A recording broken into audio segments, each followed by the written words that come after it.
ദൈവത്തിൻ്റെ അതിപരിശുദ്ധ വാഴ്ത്തപ്പെടുമാറാകട്ടെ. അനുഗ്രഹമായ നല്ല പ്രഭാതത്തിനായി നന്ദിയോടെ ദൈവത്തിന് സ്തോത്രം ചെയ്യാം.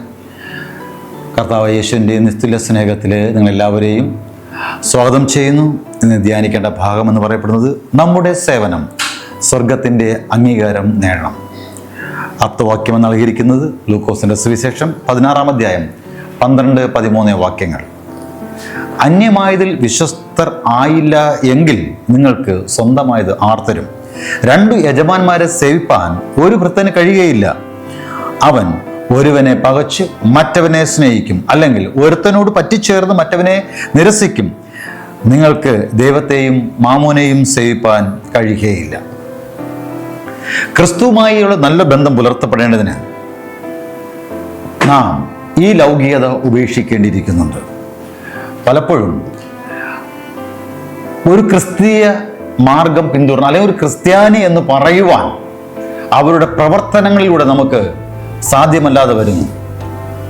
നമ്മുടെ ദൈനംദിന ജീവിതം, അവരുടെ മനോഭാവം, അവരുടെ ജീവിത രീതികൾ ഇത് കാണുമ്പോൾ അവർ ഒരു ക്രിസ്ത്യാനിയാണോ അല്ലയോ എന്നുള്ള സംശയമുണ്ട്. ഇവിടെ ദൈവത്തിൻ്റെ വചനമേ ഓർപ്പെടുത്തുന്നത്, നാം ദൈവത്തിൻ്റെ പൈതലായിരിക്കുന്നുവെങ്കിൽ നിങ്ങളുടേതായ ജീവിതത്തിൻ്റെതായ ഓരോ അവസ്ഥകളിലും നിങ്ങളുടെ ചിന്തകൾ, നിങ്ങളുടെ സംസാരങ്ങൾ, നിങ്ങളുടെ വസ്ത്രധാരണം, നിങ്ങളുടേതായ ആഹാര പാനീയങ്ങൾ ഇവയെല്ലാം തന്നെ ദൈവം എന്താണോ അനുശാസിക്കുന്നത് അതിനൊത്തവണ്ണമാകുന്നു നിങ്ങൾ ക്രമീകരിക്കുന്നുവെങ്കിൽ ഒരു ക്രിസ്തീയ പൈതലായിരിക്കുവാൻ നിങ്ങളിലൂടെ അതൊരു സാക്ഷ്യമായിരിക്കും എന്ന് പറയപ്പെടുന്നുണ്ട്. ഒരു ദാസനായിരിക്കുക, സ്വന്തമായി ചിന്തിക്കുക, പ്രവർത്തിക്കുകയല്ല. ദൈവത്തിൻ്റെ ദാസന്മാർ ആ ഒരു എളിമത്വം ഉണ്ടാവണം. നമ്മൾ ദൈവത്തിൻ്റെ ദാസന്മാരാകുന്നു എന്നുള്ളതായ ഉത്തമ ബോധം നിങ്ങൾക്കുണ്ടാകണം. ഇവിടെ എഫെസ്യർ 6-ാം അധ്യായം 5 മുതൽ 8 വരെയുള്ള വാക്യങ്ങളിൽ, ദാസന്മാരെ ജഡപ്രകാരം യജമാനന്മാരായവരെ ക്രിസ്തുവിനെ പോലെ തന്നെ ഹൃദയത്തിൻ്റെ ഏകാഗ്രതയിൽ ഭക്തിയോടും വിറയലോടും കൂടെ അനുസരിപ്പിൻ.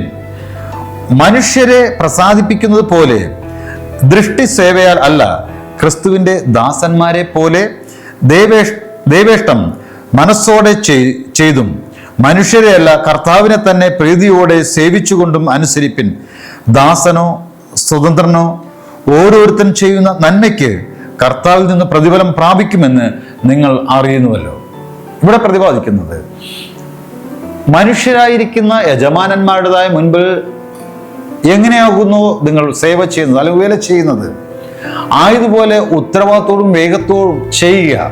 എന്നാൽ കർത്താവിൻ്റെ വേല ചെയ്യുമ്പോൾ അത് മനുഷ്യ ദൃഷ്ടിയാൽ അളക്കപ്പെടുന്നത് പോലെ അല്ല, നിങ്ങളുടെ ഹൃദയങ്ങളെ കൂടെ ശോധന ചെയ്യുന്നു എന്ന് മനസ്സിലാക്കിക്കൊണ്ട് ആ ഒരു പൂർണ്ണതയോടുകൂടെ വേല ചെയ്യണമെന്നാണ് ദൈവത്തിൻ്റെ വചനം ഓർപ്പെടുന്നത്. ദാസനായിരിക്കുക, ആ ഒരു എളിമ, വിനയം, ആ ഒരു സമർപ്പണം ഉണ്ടായിരിക്കുക. ദൃഷ്ടി സേവകരായിരിക്കരുത്. അതായത് മനുഷ്യർക്ക് വിളങ്ങേണ്ടതിന് അല്ലെങ്കിൽ അവർ കണ്ട് നിങ്ങളെ അഭിനന്ദിക്കുന്നതിന് വേണ്ടി ആയിരിക്കരുത്. ഹൃദയങ്ങളെ ശോധന ചെയ്യുന്ന സ്വർഗത്തിലെ ദൈവം നിങ്ങളെ കാണുന്നു എന്ന് അറിഞ്ഞുകൊണ്ട് അങ്ങനെ ചെയ്യുവാൻ നിങ്ങൾ പ്രാപ്തരാകുക. ഇവിടുത്തെ വചനം പറയപ്പെടുന്നൊരു കാര്യമുണ്ട്. ദൃഷ്ടി സേവകർ ആയി ജോലിയിൽ എത്തുന്നവരെ പോലെ അവരുടെ പ്രവൃത്തി മർത്യരുടെയോ ദൂതന്മാരുടെയോ പരിശോധനയിൽ തൃപ്തികരം ആയില്ല എന്ന് കണ്ടെത്തും. ക്രിസ്തുവിന്റെ പരിജ്ഞാനം ആണ് ഫലപ്രദമായ പ്രവൃത്തിക്ക് വേണ്ട അത്യാവശ്യം കാര്യം. അത് കുലീനവും സ്വാർത്ഥരഹിതവുമായ മനോഭാവം ആയിരിക്കണം നിങ്ങൾ ഉണ്ടാകേണ്ടത്. വിശ്വസ്ത, കുറഞ്ഞ ചെലവ്, ശ്രദ്ധാലുത്വം, ജോലി മികവ് എന്നെല്ലാം ഒരു ദാസനിൽ ദൈവം കാണുവാൻ ആഗ്രഹിക്കുന്നു. അല്പത്തിൽ വിശ്വസ്തൻ ആയവൻ അധികത്തിലും വിശ്വസ്തൻ ആയിരിക്കും. അത്യല്പൻ നീതികെട്ടവനെങ്കിൽ അധികത്തിലും നീതികെട്ടവനായിരിക്കും. നിങ്ങൾക്ക് തീരുമാനിക്കാം നിങ്ങൾ ഏത് ഗണത്തിലുള്ളവനായിരിക്കണമെന്ന്. അല്പത്തിൽ വിശ്വസ്തരായിരിക്കുന്നതായ നല്ല ദാസന്മാരുടെ കൂടെ നിങ്ങളുമായിരിക്കേണ്ടതിന് നിങ്ങൾ തന്നെ സമർപ്പിക്കുക. നമുക്ക് ദൈവത്തോട് ആ കൃപയ്ക്കായി പ്രാർത്ഥിക്കാം. സ്വർഗീയ പിതാവേ, നല്ല ദൈവമേ, അനുഗ്രഹമായ നല്ല ദിവസത്തിനായി നല്ല വചനത്തിനായി ഞങ്ങൾ സ്തോത്രം ചെയ്യുന്നു. അല്പത്തിൽ വിശ്വസ്തനായിരിക്കുന്നതായ നല്ല ദാസന്മാർ ആയിരിക്കേണ്ടതിന് അവിടെ നേൽപ്പിച്ചിരിക്കുന്നതായ ഉത്തരവാദിത്തങ്ങൾ അതിൻ്റെതായ ആത്മീയമായിരിക്കുന്ന നിറവോടുകൂടെ പ്രവർത്തിക്കുമ്പോൾ ആ പ്രവർത്തനങ്ങൾ സ്വർഗം അംഗീകരിച്ച് പേർ വിളിക്കുന്നതായ നല്ല ദാസന്മാരുടെ കൂട്ടായിരിക്കുവാൻ അവിടുത്തെ മക്കളെ അവിടുത്തെ ആത്മാവിനാൽ അവിടെ നയിക്കുകയും അവിടുന്ന് ആത്മാവിനാൽ അവരെ ശക്തീകരിക്കുകയും നല്ല ആലോചന നൽകി മാനിക്കുകയും ചെയ്യുമാറാകണമേ. യേശുവിൻ മഹത്വമുള്ള നാമത്തിൽ അപേക്ഷിക്കുന്നു. പ്രാർത്ഥന കേൾക്കണം നല്ല പിതാവേ. ആമേൻ.